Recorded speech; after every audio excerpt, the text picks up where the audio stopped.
got me waiting, I'm on fire. You got me. Herzlich willkommen zu einem neuen Tina Hase DIY-Video. Heute habe ich wieder neue Studio Ghibli DIYs für euch. Keine Ahnung, warum ich dieses Jahr bisher so wenig davon gemacht habe, weil eigentlich sind diese Studio Ghibli DIYs eine meiner Lieblingskategorien. Also ja, kein Plan, warum es das erste Video ist dieses Jahr. Aber ich hoffe trotzdem, ihr freut euch drauf. Ich habe mir ein paar neue, coole Sachen ausgedacht und die möchte ich heute gerne mit euch teilen. Zum Anfang des Videos gibt es natürlich wieder eine Frage des Tages. Und zwar, welcher war denn dein erster Studio Ghibli-Film? Meiner war Prinzessin Mononoke, aber das ist schon so lange her, ich erinnere mich da kaum noch dran. Den müsste ich unbedingt mal wiedersehen. Und der nächste, den ich gesehen habe, war dann Chihiros Reise ins Zauberland. Den habe ich schon gefühlt 1000-mal gesehen, weil ich den einfach so schön finde. Ja, das sind so die zwei, die ich als erstes geguckt habe. Aber ich kenne natürlich noch viel mehr und finde sie einfach alle wunderschön, weil die einfach so tolle Botschaften haben und auch wirklich bezaubernde und einmalige Charaktere. Deswegen, ja, liebe ich Studio Ghibli sehr. Also schreibt mir super gerne mal in die Kommentare, welcher dein allererster Studio Ghibli-Film war und vielleicht sogar welcher mittlerweile dein Lieblingsfilm ist. Und dann quatsche ich auch gar nicht weiter. Ich zeige dir jetzt neue Studio Ghibli DIYs. Viel Spaß! Für die erste Idee brauchst du Holzperlen, am besten in Schwarz oder Anthrazit. Dann benötigst du einen weißen Lackmarker und einen schwarzen Permanentmarker und hier so ein Gummiband. Ob du weißes oder schwarzes nimmst, das ist ganz dir überlassen. Als erstes kümmern wir uns jetzt um die Perlen. Diese wollen wir gleich auf das Gummiband auffädeln, damit daraus ein Armband wird. Das Gummiband wird waagerecht durch die Perlen laufen, deswegen malen wir dementsprechend auch die Augen auf. Und für die Augen malst du als erstes mit dem weißen Lackmarker zwei große, runde Kuller auf deine Perle. Wenn die Farbe nicht ganz deckt, kannst du gern auch noch ein zweites Mal drüber malen. Und das machst du natürlich bei all deinen Perlen. Lasse den Lackmarker ruhig richtig ordentlich austrocknen, das kann ein bisschen dauern. Ich weiß, meiner, der klebt manchmal so ein bisschen, bevor er getrocknet ist. Also nimm dir ruhig die Zeit, alle ordentlich zu bemalen und richtig gut trocknen zu lassen.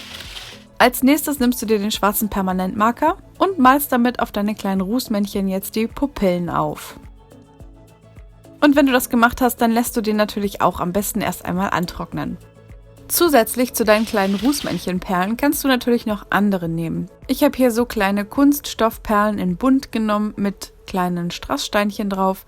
Cool wären natürlich auch kleine Sterne gewesen, die wie diese Zuckerstückchen aussehen, aber solche habe ich leider nicht gefunden. Vielleicht hast du da ja mehr Glück als ich. Jetzt nimmst du dir dein Gummiband und schneidest dir schon mal ein richtig schön langes Stück ab. Am besten machst du unten am Ende 2 bis 3 Knoten rein, damit dir gleich die Perlen auch nicht abhauen können. Und dann fädelst du deine Perlen immer abwechselnd auf. Ich fange hier mit einer bunten Perle an und danach fädel ich ein kleines Rußmännchen auf und so mache ich dann immer weiter, bis mein Armband nachher voll ist.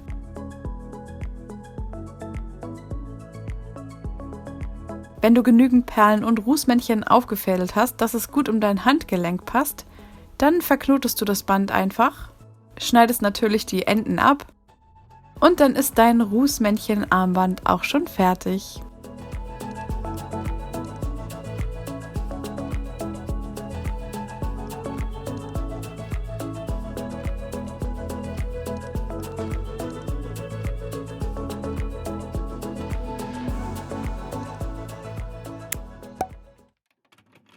Als nächstes möchte ich dir gerne zeigen, wie du eine Uhr verzieren kannst. Dafür habe ich mir hier so eine ziemlich günstige Uhr von Teddy gekauft.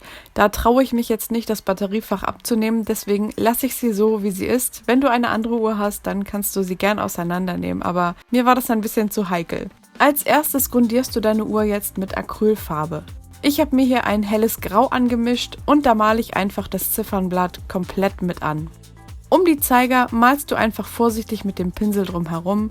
Du kannst die Zeiger auch nehmen und ein bisschen verschieben und verstellen, damit sie dir nicht im Weg sind beim Malen. Und wenn du die Uhr dann komplett angemalt hast und man nichts mehr von dem Ziffernblatt darunter sehen kann, dann lässt du die Acrylfarbe natürlich erstmal trocknen. Anschließend drehst du deine Uhr um. Hier sieht man das Batteriefach ganz gut. Da oben ist der Halter und nach diesem Halter orientieren wir uns jetzt, denn dort ist natürlich oben Ich mache mir jetzt hier ein Stück Washi-Tape ab und klebe oberhalb von meiner Uhr dieses Stück Washi-Tape dran, damit ich von der anderen Seite sehen kann, wo oben ist und ich gleich beim Malen keinen Fehler mache. Dann suchst du dir eine Vorlage heraus. Ich habe mir hier dieses schlichte Bild von Totoro ausgedruckt und das schneide ich hier schon einmal grob rein, damit ich dieses Bild jetzt auf meiner Uhr platzieren kann.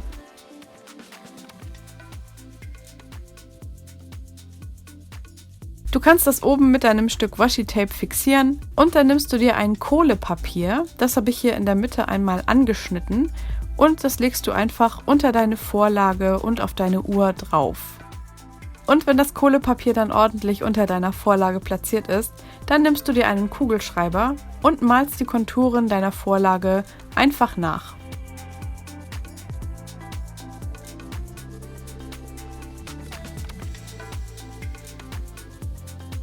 Anschließend nimmst du dein Bild und das Kohlepapier natürlich wieder ab und dann hast du deine Vorlage hier richtig schön auf deiner Uhr aufgemalt.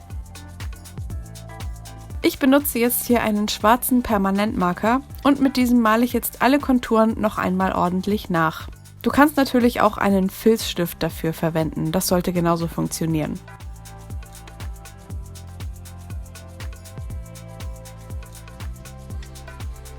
Natürlich könntest du deine Uhr jetzt auch so schön schlicht lassen, wie sie jetzt ist, mit diesem Totoro-Motiv. Aber ich habe mir gedacht, ich hätte gerne noch etwas Buntes dazu. Deswegen male ich jetzt mit Acrylfarbe ein paar bunte Akzente auf. Hier zum Beispiel Blätter. Dann male ich noch ein Glücksklee auf. Und ganz viele andere Dinge, die male ich einfach schön um meinen Totoro drumherum, damit es etwas bunt ist. Ich finde es einfach immer ganz schön, wenn man so tolle, bunte Akzente darauf hat. Aber wie gesagt, du kannst deine Uhr so gestalten, wie du gerne möchtest. Und vielleicht reicht dir ja schon das Totoro-Motiv.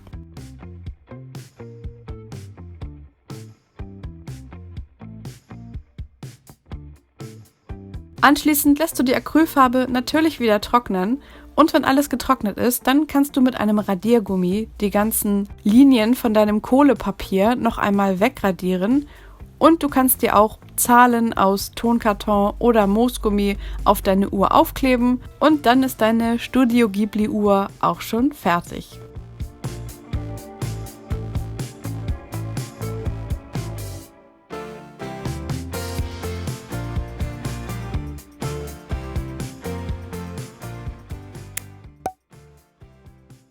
Und für die letzte DIY-Idee heute möchte ich gerne eine Tasse bemalen. Dafür habe ich eine ganz schlichte weiße Porzellantasse genommen. Und dann habe ich mir hier dieses Bild ausgedruckt. Ich fand das irgendwie super inspirierend. Hier siehst du Haku und Chihiro, wie sie durch die Wolken fliegen. Und ja, dieses Bild habe ich mir ausgeschnitten und werde jetzt auf meine Tasse hier dieses Kohlepapier draufkleben. Am besten machst du das mit Washi-Tape. Und obendrauf klebst du dann deine Vorlage so auf die Tasse auf, wie das Motiv auch nachher sein soll. Achte unbedingt darauf, dass das Motiv nicht zu hoch angesetzt ist, damit, wenn du nachher daraus trinkst, du nicht an diese Farbe kommst. Und dann malst du mit einem Kugelschreiber alle Konturen einmal nach. Jetzt nimmst du deine Vorlage und das Kohlepapier wieder ab und kannst alles mit Permanentmarkern nachmalen. Ich habe mir hier Sharpies genommen, weil das ganz gut funktioniert hat und weil mir das Bild von Chihiro und Haku etwas zu detailliert war, male ich das jetzt einfach mit Schwarz auf, damit es aussieht wie ein Schatten, der durch die Wolken fliegt. Wenn du die zwei fertig aufgemalt hast, dann geht es gleich an die Wolken. Ich wische hier mit einem trockenen Tuch die Konturen der Wolken einmal weg und habe sie mir im Kopf ein bisschen gemerkt. Ich wollte nämlich ungern, dass nachher dieser schwarze Strich von dem Kohlepapier nachher unter meinem Sharpie-Marker ist. Deswegen habe ich den einfach vorher weggemacht. Und dann malst du einfach mit den Permanentmarkern die Wolken auf. Ich habe als erstes immer die Konturen gemalt und dann schraffiere ich mir hier noch ein bisschen die Struktur der Wolken mit auf. Das kannst du natürlich machen, wie du gerne möchtest, aber ich fand das irgendwie ganz schön so. Dann wischst du die nächste Kontur einfach weg und malst mit einer anderen Farbe noch mehr Wolken auf.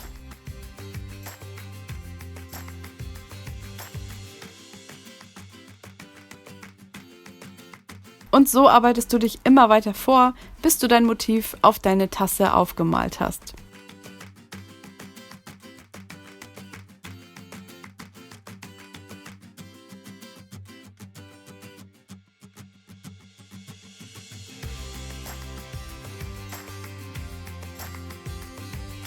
Die Rückseite von meiner Tasse sieht noch etwas langweilig aus. Deswegen habe ich mir gedacht, male ich dort einfach noch ein paar Rußmännchen auf. Ich finde, die sind immer ein schönes Motiv zum Aufmalen und die sind auch immer ganz schnell gemacht.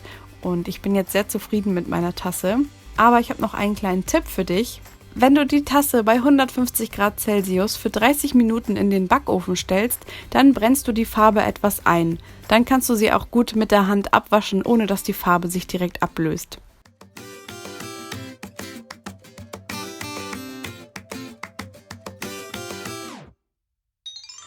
Und wenn du jetzt bis hierhin geguckt hast, dann schreib mir doch super gerne noch in die Kommentare, welches DIY heute dein Highlight war. Meins ist auf jeden Fall diese Kaffeetasse, denn wenn du mir auf Instagram folgst, dann wirst du wissen, dass ich absoluter Kaffee-Junkie bin. Also ohne Kaffee läuft bei mir wirklich gar nichts. Deswegen ist diese Tasse mein absolutes Highlight. Die werde ich bestimmt sehr oft benutzen. Aber ein kleiner Tipp von mir, auch wenn du die Farbe eingebrannt hast, würde ich sie trotzdem lieber nur mit der Hand abwaschen, weil es wäre einfach viel zu schade, wenn das schöne Motiv abgehen würde. Und ja, leider ist es auch keine Garantie dafür, dass die Farbe wirklich in der Geschirrspülmaschine hält. Also wasch sie lieber nur mit der Hand ab. Es sei denn, du hast natürlich Porzellanfarben und kannst sie damit bemalen. Dann müsste das halten, aber das weiß ich leider nicht, weil ich noch nie mit Porzellanfarben auf Porzellan gemalt habe. Wenn das etwas wäre, was ihr super gerne mal sehen würdet, schreibt mir das natürlich auch immer gerne in die Kommentare. Dann mache ich mal ein Video dazu, wie ich Keramik mit Porzellanfarbe bemale. Ich habe ja welche hier, aber ich habe sie trotzdem noch nie dafür benutzt. Ja, also schreibt mir das in die Kommentare, ob das etwas wäre, was euch Spaß machen würde. Und dann mache ich da auch mal ein DIY-Video zu. Und wenn du natürlich jetzt noch Lust auf weitere DIY-Ideen nach Anime und Manga hast, dann habe ich hier noch 2 weitere Videos für dich. Abonniere natürlich auch super gern meinen Kanal, das würde mir immer sehr helfen. Und ja, dann würde ich mich freuen, wenn wir uns nächstes Mal beim nächsten Video hier wiedersehen. Bis dann!